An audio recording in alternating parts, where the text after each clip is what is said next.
Wise और attempt wise जो last जिनका इम्तहान है उनको एक और बार अटैम्प्ट देने के लिए कंसिडर किया जाए। इसको माननीय सुप्रीम कोर्ट के अंदर जस्टिस एम खानविलकर की प्रेजेंस के अंदर एक्सेप्ट किया गया था और फिर 4-5 महीने के बाद कॉन्टिन्यूस केस चलने के बाद इस पर उन्होंने फाइनल नो कर दिया कि अटैम्प्ट नहीं दे सकते हैं, पॉलिसी मैटर है और काफ़ी सारी चीज़ें बता करके। तो स्टूडेंट्स बहुत परेशान है जिनका लास्ट इम्तहान था, कोविड की वजह से उनका इम्तहान ख़राब हो गया।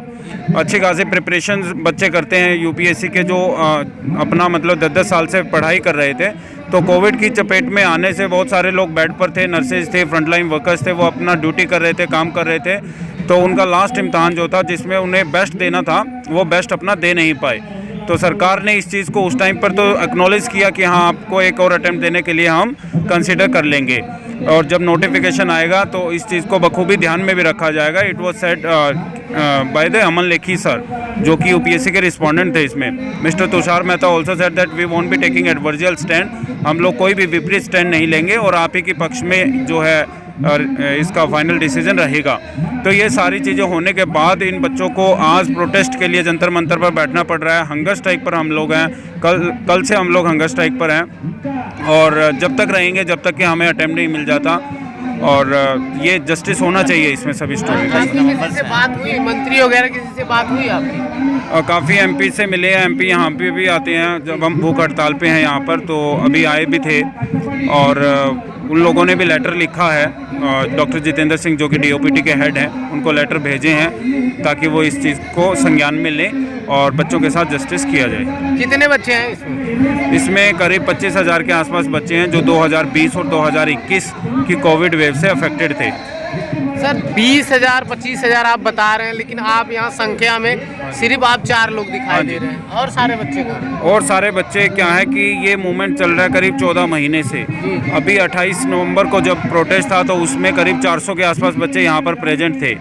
अब बच्चे हैं बहुत दूर दूर से, वो 5-5 6-6 दिन बेचारों ने यहाँ पर रुके, कोशिश की, सारे काम किए, घेराव किया, होम मिनिस्टर जी के यहाँ पर भी गए, राहुल गांधी के वहाँ पर भी जा रहे थे। तो सारी चीज़ें होने के बावजूद अब हम लोग यहाँ पर, हम दिल्ली में हैं, नियर हैं, तो हम इसको कंटिन्यू करना चाहते हैं क्योंकि हम जस्टिस के लिए फ़ाइट कर रहे हैं। तो हम हंगर स्ट्राइक पर बैठ गए हैं और डेफिनेटली मुझे उम्मीद है कि इस हंगर स्ट्राइक के 2 दिन के अंदर अंदर और भी स्टूडेंट्स यहाँ पर आएंगे और इस मूवमेंट को उठाएंगे।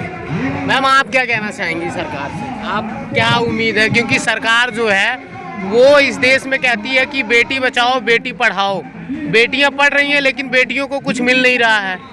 ये कुछ बेटियां पढ़ रही हैं तो वो बच नहीं रही हैं और जो बेटियां बच जा रही हैं, पढ़ ले रही हैं, उनको वो नौकरी के लिए परेशान है, एग्ज़ाम नहीं दे पा रही हैं। आप क्या उम्मीद करती हैं, क्या कहना चाहेंगे सरकार? सर जुमले बोलना आसान है लेकिन उसको इम्प्लीमेंट करना मुश्किल है और हर गवर्नमेंट में यही हो रहा है। हम खुद किसी एमपी या उनसे मिलने भी गए हैं तो बेटियां देखकर भी अगर उनकी कोठी के बाहर खड़े हैं और हमने ये कहा कि रात के 11-12 बज रहे जब भी उनकी कोठी के बाहर खड़े हैं, लड़कियां हैं और ये कह रहे हैं कि भाई सर टॉयलेट जाना है, थोड़ा अंदर मतलब प्रोवाइड करवा दीजिए, तो भी उनकी सिक्योरिटी खतरा है। तो कहना आसान है कि बेटी बचाओ और ये करो वो करो, लेकिन बेटियों के लिए कोई कुछ करना ही चाहता। तो जो पॉलिसी मेकिंग है वो कहाँ से स्टार्ट होती है? अपर लेवल से ना।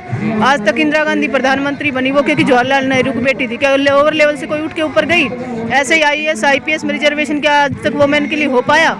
तो ऐसे ही ये कहना आसान है बेटियों के लिए कि बेटियों के लिए ये कर रहे हैं वो कर रहे हैं, करना कोई कुछ नहीं चाहता। और ये जो 2020 की वेव आई है उसमें सबसे ज़्यादा इफेक्ट जो होता है, हालांकि पूरी सोसाइटी पे हुआ था लेकिन उससे सबसे ज़्यादा वुमेन इफेक्ट होती है, चाहे वो गर्ल हो चाहे। कहना क्या चाहेंगी सरकार से? कहना यही है कि 2020 और 21 में जो भी IAS की तैयारी करने वाले बच्चे हैं उनका लास्ट अटेम्प्ट था, एज वाइज या फिर अटेम्प्ट वाइज, उनको एक एक्स्ट्रा अटेम्प्ट दिया जाए ताकि वो देख सके कि उनकी तैयारी किस लेवल की थी, क्योंकि वो 2020 के साल में किसी की भी तैयारी नहीं हो पाई। बस ये। सर आप कहाँ से हैं? मैं यूपी से बिलोंग करता हूँ, झांसी से। यूपी में तो आज आपको बताऊं कि उत्तर प्रदेश की जो सरकार है योगी आदित्यनाथ की, उनकी बड़ी बड़ी बोर्डिंग जो है 4 लाख 5 लाख बेरोजगारों को वो रोजगार दिए, बड़ी बड़ी बोर्डिंग लगी है। तो आपको क्या दिक्कत पड़ गई कि आप जंतर मंतर पे आ गए दिल्ली में? जो बोर्डिंग लगी हुई है तो उससे किस चीज़ की बोर्डिंग लगी हुई है मैं समझ नहीं। बेरोजगारों को नौकरी दिया, सरकारी नौकरी दिया। हाँ जी ये तो मैं भी कह सकता हूँ कि मैंने भी मतलब कुछ भी हाइपोथेटिकल इस टाइप से दिखावा होता है, जितने भी लीडर होते हैं तो वो सभी गवर्नमेंट का होता है, ये इनका ही नहीं है। जो पावर में आएगा सभी यही काम करते हैं, ठीक है। एक ही उसके चोर चोर मौसेरे भाई होते हैं। ठीक है, फिलहाल अपना कॉज पे आते हैं। हमारा कॉज है कि हम लोग 28 नवंबर से हंगर स्ट्राइक पे बैठे हुए हैं। हमारा ये कॉज है कि कोरोना टाइम में लॉकडाउन जब लगा वो सक्सेसिवली लगातार लगता चला गया है, पहले 1 दिन, 3 दिन और 21 दिन इस टाइप से, तो कोई समझने का मौका नहीं मिल पाया। जो ठीक है, तो डॉक्टर थे उनको 24 घंटे ड्यूटी करनी पड़ी, जो पुलिस पर्सनल थे उनको 24 घंटे ड्यूटी करनी पड़ी, जो लैब में काम करने वाले essential service provider, media person, इन्होंने 24 घंटे अपना देश को दिया। उस टाइम में जो गवर्नमेंट थी वो हर टाइप से मतलब बोल रही थाली बजाओ, कभी दीपक जलाओ, कभी लाइट बंद करो, यही था सारा करी हमने। उस टाइम में हमारी पढ़ाई इतनी और रेलवे भी बंद हो चुकी थी, एसेंशियल सर्विस सिर्फ ही रोड पे चल रही थी, जो भी एसेंशियल सर्विस के लिए रोड ट्रांसपोर्ट खुला था। तो और जो बच्चे दिल्ली में प्रिपरेशन कर रहे थे तो उनका क्या हुआ कि अचानक से लॉकडाउन लगाया तो वो कुछ दिन के लिए ही अपना स्टडी मटेरियल ले गए। तो आईएएस के लिए कितना सारा सभी को पता है, बल्कि बुक्स होती है, काफ़ी सारा मटेरियल पढ़ना पड़ता है, नोट्स बनाने पड़ते हैं। तो 1 दिन 2 दिन में तो हम उसको संभाल ही नहीं सकते हैं कि कहाँ से कहाँ शिफ्ट करें। अचानक से ये लेके चले गए कि 1 महीने का लॉकडाउन है, चलो लेके चलते हैं। 21 दिन का लगाया, हम 1 महीने के हिसाब से स्टडी मटेरियल लेके गए। कोचिंग इंस्टीट्यूट, खाना वाना सब बंद हो गया था इधर पे, है ना, रेस्टोरेंट बंद हो गए थे। अब उधर पे जब घर पहुँचे तो उधर तो जहाँ पे रिमोट एरिया है उधर पे डिजिटल डिवाइड है। वो कैसे, क्योंकि उधर 4G तो अभी पहुँचा नहीं, 3G 2G भी अभी 2G पे चल रहे हैं बहुत सारे रिमोट एरिया, तो हम ऑनलाइन डिजिटल में पढ़ाई कर सकते थे। तो हमारे पास स्टडी मटेरियल की कमी रह गई और उधर हम ट्रैप हो गए, कुछ इन्फेक्टेड हो गए, कुछ उधर पर जोन बना दिए थे, रेड जोन, ऑरेंज जोन, इस टाइप से उधर पे ट्रैप हो गए हम लोग, तो उधर से निकल नहीं पाए। इस तरीके से हमारी स्टडी जो हैम्पर हुई उसी टाइम में जिनके लास्ट अटेम्प्ट थे, चाहे वो एज ख़त्म हुई हो उस टाइम में, चाहे उनके अटेम्प्ट ख़त्म हुई हो। तो हम सरकार से सिर्फ हमारी एक छोटी सी ये मांग है कि जिनके कोरोना टाइम में अटेम्प्ट ख़त्म हो गए या फिर एज उनकी बार हो गए, एज ख़त्म हो गई, उनको एक फॉर्म फिल करने का मौका दिया जाए, सिर्फ इतनी गुजारिश है। तो इसमें कुछ बुराई नहीं हो, इसमें हमारे साथ इनजस्टिस हुआ, इनइक्वालिटी इस तरीके से हुआ, जिनके पास पैसा था तो पैसे वाले लोगों ने अपनी बैन करी, बैन से जो उनको जहाँ से मटेरियल मतलब बैक डोर से लेना पड़ा उन्होंने ले लिया, बंद होने के बावजूद भी। तो हमारे पास पैसा नहीं था, तो हमारे साथ इनजस्टिस हुआ एक on the basis of economic base पे। हमारे आर्टिकल 14, 15, 16 का वायोलेशन हुआ, जिसमें इक्वालिटी क्या बोलते हैं, discrimination on the place of birth, ये हुआ। 15 आर्टिकल देता है हमारे को, और equality on the public employment article 16 हमारे को फंडामेंटल राइट है जो अश्योर करता है, वो हमारा वायलेट हुआ। सरकार से एक ही निवेदन है और इंडिया गवर्नमेंट से और हमारे देश की जनता से कि हमें जस्टिस दिलाएं। Thank you ma'am. आप लोग क्या, आपको लगता है कि आपका ये चीज़ पूरा हो जाएगा? सर बिल्कुल होप है, हमें गवर्नमेंट से होप है। होप नहीं होती तो हम सर यहाँ हंगर स्ट्राइक पे तो बिल्कुल ही नहीं बैठते।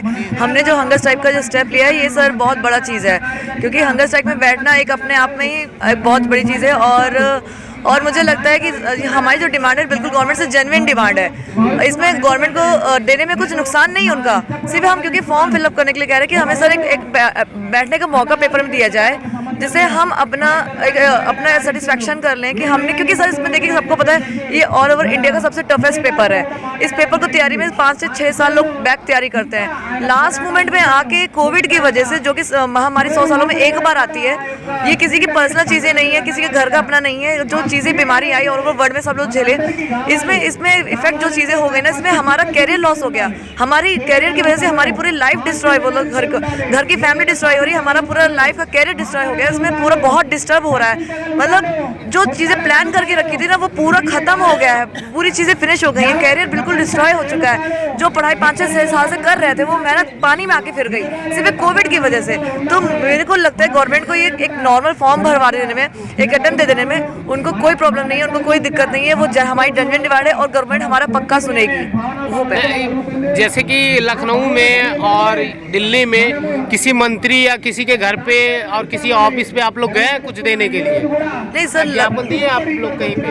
सर लखनऊ पे तो नहीं गए हैं, ये दिल्ली में यहाँ पे कर रहे हैं सर। दिल्ली में एग्जीक्यूटिव मीटिंग्स बहुत सारी जगहों पे हम लोग कर रहे हैं और हम लोग अपोजिशन पार्टी से भी मिल रहे हैं, हम लोग बीजेपी पार्टी से भी मिल रहे हैं, मतलब हमको जहाँ से भी सहयोग मिल रहा है, जहाँ से मतलब सहयोग मिलेगा वहाँ पे बिल्कुल हम स्टूडेंट्स को हमें जो भी सपोर्ट करेगा हम उसके दरबार जाएंगे।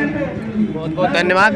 तो दोस्तों आप सभी लोगों ने देखा इन बच्चों का क्या दर्द है, क्या दुख है। ये लोग भूख हड़ताल पर बैठे हुए हैं, लेकिन जो हमारे देश के जो अंगूठा टेक नेता जो हैं वो पार्लियामेंट में बैठे रहते हैं, और जो देश का बेटा और बेटी पढ़ता है लिखता है, आज वो एग्ज़ाम में क्या नाम है, पढ़ाई करने के लिए, एग्जाम देने के लिए आज वो तड़फ रहा है, लेकिन किसी को भी थोड़ा सा भी समझ में नहीं आ रहा है। लेकिन लोग जो है, देश की जो सरकार है और जितने भी देश के नेता हैं, सिर्फ जुमलेबाजी करते हैं कि बेटी बचाओ बेटी पढ़ाओ, हम इतना रोजगार दे रहे हैं, ये कर रहे हैं वो कर रहे हैं। लेकिन आपको बता दूं कि आज जो बेटियां पढ़ रही हैं वो पढ़ने के बाद एग्ज़ाम में नहीं बैठ पा रही हैं, और जो एग्ज़ाम दे ले रही हैं वो आज वो सलामत नहीं रह पा रही हैं। और जो नौजवान हैं आज वो सड़कों पे हैं, वो लाठियां खा रहे हैं, उनके ऊपर मुकदमा जोर ज़बरदस्ती लगाया जा रहा है। वो बेचारे पढ़ लिख कर आज वो परेशान है, कोई एग्ज़ाम नहीं दे पा रहा है, तो किसी का एग्ज़ाम निकल गया है तो उसे आज नौकरी नहीं मिल पा रही है। तो दोस्तों प्लीज़, आपके भी घर में बच्चे होंगे, हमारे भी घर में बच्चे होंगे, तो आज जैसे ये रोड पे बैठे हैं, कल हो सकता है आपके भी परिवार के लोगों को रोड पे बैठना पड़े। तो प्लीज़ इस वीडियो को शेयर करिएगा, ताकि इन बच्चों का जो दर्द है, दुख है, वो सरकार तक पहुंच पाए और इन लोगों का मसला जो है वो हल हो पाए। आप सभी को बहुत बहुत धन्यवाद।